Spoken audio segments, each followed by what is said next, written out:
అవగాహన రాహిత్యం అనేది కూడా ఎక్కువ అనమాట.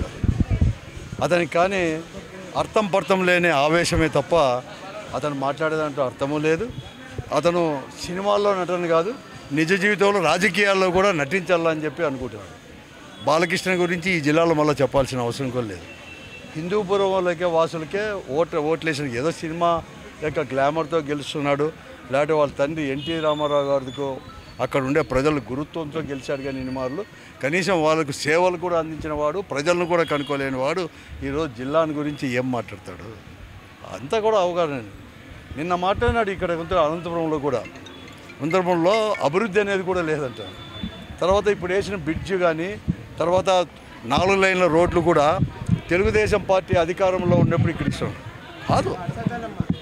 2019లో వైఎస్ఆర్ కాంగ్రెస్ పార్టీ అధికారంలోకి వచ్చిన తర్వాత ముఖ్యమంత్రి ఒక సంవత్సరం తర్వాత, అంటే 2019 వస్తే 20 సంవత్సరంలో ముఖ్యమంత్రి గారి యొక్క చొరవతో, కేంద్ర ప్రభుత్వం యొక్క సహకారంతో, నాకున్న సంబంధాలు, కేంద్రంలో ఉన్న సంబంధాలు, పార్లమెంట్ సభ్యులుగా గతంలో పార్లమెంట్ సభ్యులుగా ఉన్న సంబంధాలతో 300 కోట్ల రూపాయలతో తీసుకొని రావడం, గుత్తి దగ్గర కూడా గుత్తి రోడ్లో కూడా 95 కోట్లతో కూడా తీసుకొని రావడం, అక్కడ రికార్డ్ బ్రేక్ అనమాట. 18 నెలల్లోనే బ్రిడ్జును నిర్మించి ప్రజలకు అందుబాటులో తీసుకొచ్చిన ఘనత ఒక మా వైఎస్ఆర్ కాంగ్రెస్ పార్టీ ప్రభుత్వం అందే. ఎంత కూడా మేము అంతగా చేసాం. అతను అవగాహన రాహిత్యంగా మారుతున్నాడు. అతనికి ఏమీ తెలియదు అసలు.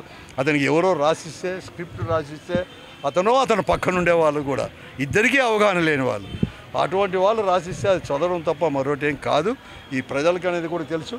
వైఎస్ఆర్ కాంగ్రెస్ పార్టీ అధికారంలోకి వచ్చినాక మేము ఏమి చేసినాము అని చెప్పేసి కూడా ఈరోజు వారు అనేది కూడా ఈరోజు జగన్మోహన్ రెడ్డి గారికి వస్తున్న పెద్ద యొక్క ఆదరణ చూసి ఈరోజు వారు బేంబేలు పడిపోయి ఎక్కడో ప్రజలను భయపడించాలని చెప్పేసి నిన్ననే ఒక హత్యాయత్నం అతన్ని కూడా భయభ్రాంతులు చేయాలని చెప్పేసి ప్రయత్నం కూడా చేయడం జరిగింది. ఇటువంటి దానిలకు ఎవరు కానీ వైఎస్ఆర్ కాంగ్రెస్ పార్టీ యొక్క అధ్యక్షుడైన జగన్మోహన్ రెడ్డి గారు కావచ్చు, కార్యకర్తలు కావచ్చు, నాయకులు గారు ఎవరు కానీ భయపడరు. ఇతరు జగన్మోహన్ రెడ్డి గారు ఏదైతే చెప్పారో 175 అసెంబ్లీ సీట్లకు 175 అసెంబ్లీ సీట్లు ఇవ్వడానికి ప్రజలే సిద్ధంగా కూడా ఉన్నారు. ఈరోజు ఉదయం నుంచి కూడా మేము తిరుగుతున్నాం. పోయిన నెల జనవరి 27వ తేదీ నుంచి కూడా మేము ఇంటింటికి కూడా ఈ అనంతపురం పట్టణంలోనే కూడా అసెంబ్లీ నియోజకవర్గంలో తిరుగుతా ఉన్నాం.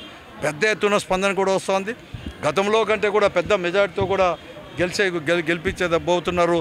ఎందుకంటే ఇంతవరకు జగన్మోహన్ చేసిన సంక్షేమం కావచ్చు, ఈ నగరంలో మరీ ముఖ్యంగా ఈ నియోజకవర్గంలో ఎప్పుడూ లేని విధంగా 4 గ్రామీణ ప్రాంతాలు కావచ్చు, లేకపోతే అనంతపురం నగరం కావచ్చు, ఎప్పుడు లేని విధంగా కూడా 1100 కోట్ల రూపాయలతో దాదాపుగా కూడా మేము కూడా అభివృద్ధి కూడా మేము చేశాం కూడా ఈరోజు కూడా. కాబట్టి దానికంతా కూడా ప్రజలు పెడుతున్నారు. ప్రజలకు వచ్చేసి మా పైన నమ్మకం ఉంది. ఇప్పుడు వీళ్ళు ఇంత పెద్దగా చేశారు, ఇంకా 1, 2 మిగిలి ఉంటే వీరు తప్ప ఎవరు చేయలేరు అని చెప్పేసి కూడా ప్రజలకు నమ్మకం ఉంది. ఆ నమ్మకాన్ని మేము నిలబెట్టుకుంటాం. ఇప్పుడే కాదు, భవిష్యత్తులో ఇంకా కూడా 30 సంవత్సరాలు మా నాయకుడు ఏదో చెప్తాడో వైఎస్ఆర్ కాంగ్రెస్ పార్టీకి అనంతపురం అసెంబ్లీ నియోజకవర్గాన్ని కాకుండా జిల్లాను కూడా కంచుకోటకు కూడా తయారవుతుంది భవిష్యత్తులో అని కూడా తెలుసు. Hit TV presents like, share, comment. TV వాళ్ళకు కూడా నేను ఒక సర్ప్రైజ్ ఇద్దాం అనుకుంటున్నాను. మీరు మాత్రమే జెస్సీ ఎందుకు అయ్యారు? ఇలాంటి అమ్మాయిలకి పిలవడానికి బాగుంటుంది.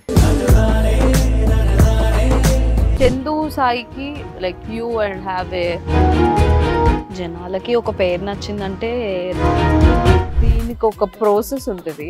ఎందుకు ప్రాసెస్ డైరెక్ట్‌గా వెళ్ళిపోదాం. ఏదైనా ఒకటి మర్చిపోయినావా నువ్వు? మర్చిపోయినా మేడం. ఏం మర్చిపోయావు? నా గుండె.